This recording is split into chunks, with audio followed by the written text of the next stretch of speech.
This is an excerpt of Peter Pan by J.M. Barrie. Chapter 1. Peter breaks through. All children, except one, grow up. They soon know that they will grow up, and the way Wendy knew was this. One day when she was 2 years old, she was playing in the garden, and she plucked another flower and ran with it to her mother. I suppose she must have looked rather delightful, for Mrs. Darling put her hand to her heart and cried, "Oh, why can't you remain like this forever?" That was all that passed between them on the subject, but henceforth Wendy knew that she must grow up. You always know after you are 2.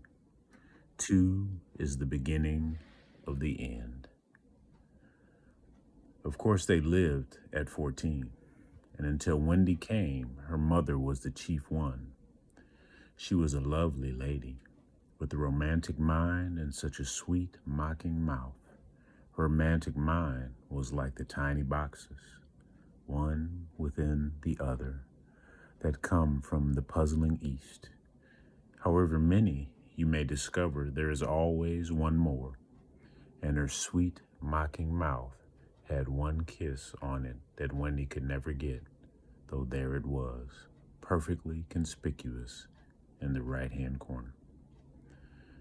The way Mr. Darling won her was this. The many gentlemen who had been boys when she was a girl discovered simultaneously that they loved her, and they all ran to her house to propose to her, except Mr. Darling, who took a cab and nipped in first, and so he got her. He got all of her, except the innermost box and the kiss. He never knew about the box, and in time he gave up trying for the kiss.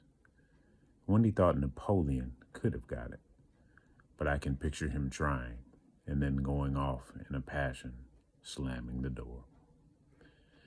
Mr. Darling used to boast to Wendy that her mother not only loved him, but respected him. He was one of those deep ones who know about stocks and shares. Of course, no one really knows, but he quite seemed to know.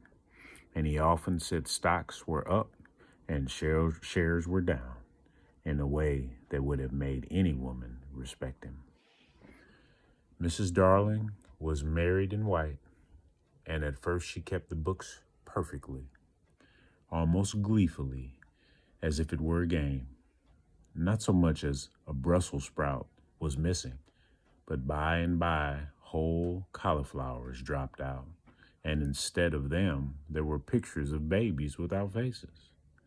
She drew them when she should have been totting up. They were Mrs. Darling's guesses. Wendy came first, then John, then Michael. For a week or two after Wendy came, it was doubtful whether they would be able to keep her, as she was another mouth to feed. Mr. Darling was frightfully proud of her, but he was very honorable, and he sat on the edge of Mrs. Darling's bed, holding her hand and calculating expenses, while she looked at him imploringly.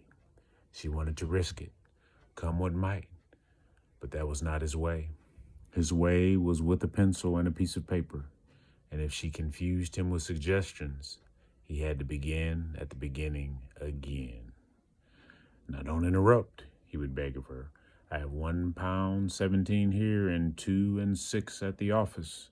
I can cut off my coffee at the office, say 10 shillings, make 2 9 and 6 with your 18, and 3 makes 3 9 7 with 5 naught, and naught in my checkbook makes 89 7. Who is that moving? 897 dot carry 7. Don't speak.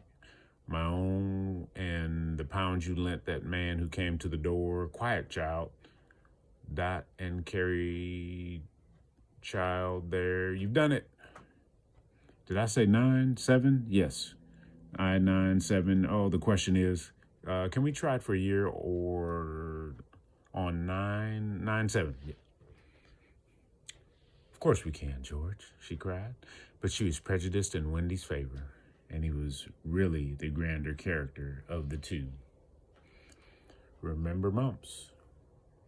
He warned her almost threateningly, and off he went again. Mumps 1 pound.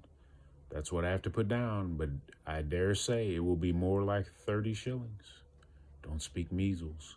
1.5. German measles, half a guinea. Makes 2.15, 6. Don't waggle your finger. Whooping cough, say 15 shillings. And so on it went, and it added up differently each time. But at last, Wendy just got through, with mumps reduced to 12.6, and the 2 kinds of measles treated as 1. There was the same excitement over John, and Michael had even a narrower squeak. But both were kept, and soon you might have seen the 3 of them going in a row to Miss Folsom's kindergarten school, accompanied by their nurse.